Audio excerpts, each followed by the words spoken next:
So today we have Taro, and Taro needs his yearly vaccinations. So we're going to do a physical exam on him, but it's going to be a fear-free approach that we're going to adopt. So we're going to examine him without him even knowing that that's what's going on, and then we're going to give him vaccines, and hopefully he's not going to react to any of that. He's not going to even realize that that's what he is here for today. We're going to make it a great experience for Taro.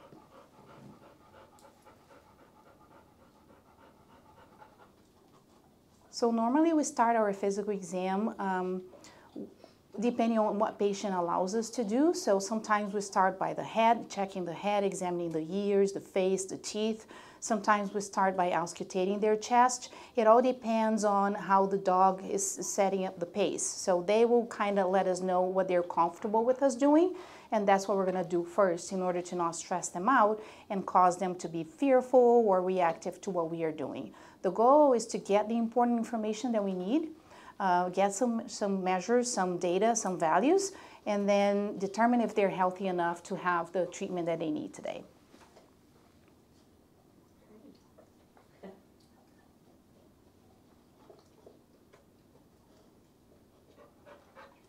So Kira was able to auscultate his chest already, and now she's palpating him, feeling his abdomen, while he's getting distracted with pieces of chicken, which we know is what he loves. That's his reward. So we're going to give him what he likes so that he allows us to do what we need to do here.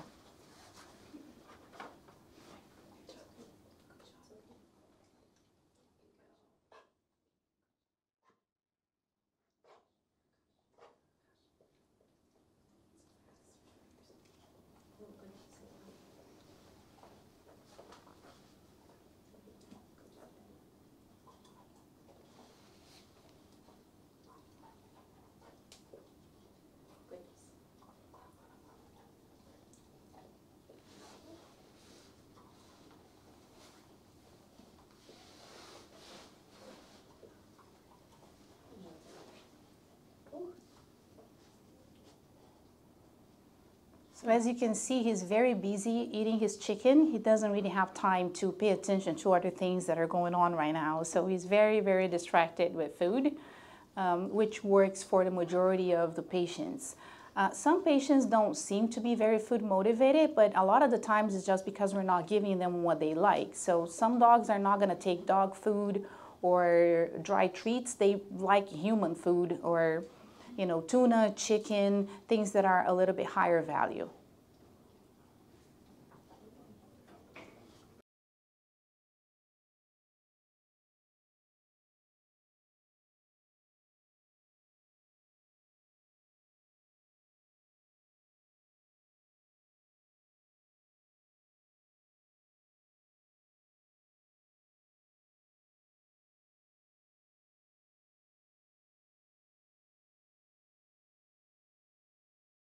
So now we're going to give him his first injection. So we're going to start feeding him small pieces of chicken so that he, pays attention to the food and doesn't worry about what I'm going to do here. So he's going to get his rabies now, which we're going to do in his back leg here. So what I'm going to do before I give him the injection is I'm going to get to the area where I'm going to give him. He's a very hairy dog, so we need to find the area first, right? Which is going to be his back leg here. Once I find my spot, I'm going to massage this area vigorously, like that, to desensitize the skin to the poke. And I already changed my needle to a small needle because it's a small, watery volume that I'm going to inject. So he doesn't need a big needle for that. So once I massage the area really well, now I'm ready to poke, and I know where I'm massaging it. So now let's give him a lot of food, bigger chunks. And yes, he noticed that there was a poke, but then he went right back to the food. And you don't have to massage it after, but sometimes we do, just to distract. And he got his rabies on his back leg. Now we're going to give the next vaccine, and that's going to be on the other side, on his left shoulder. So we're going to do the same thing. We're going to massage the area, make sure that he's distracted with food. They do feel the poke.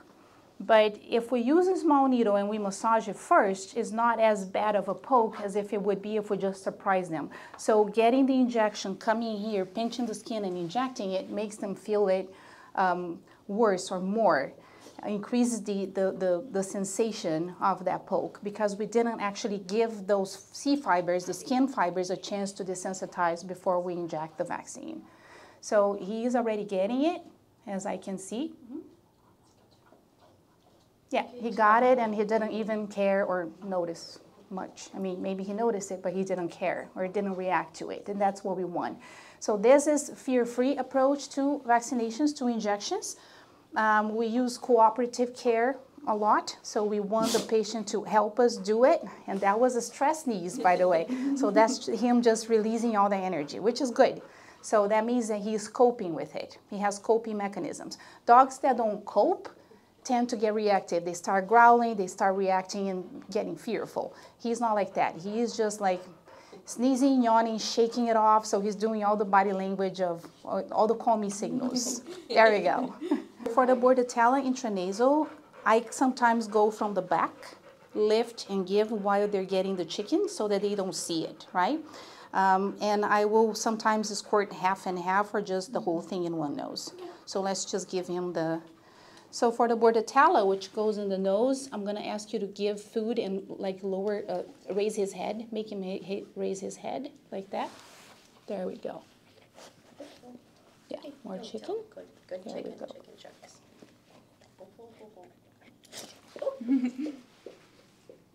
And that's a squirt in the nose, which is not fun for dogs. They don't like that. They normally hate this kind of vaccine. The injectable is easier on them than a squirt of water in the nose.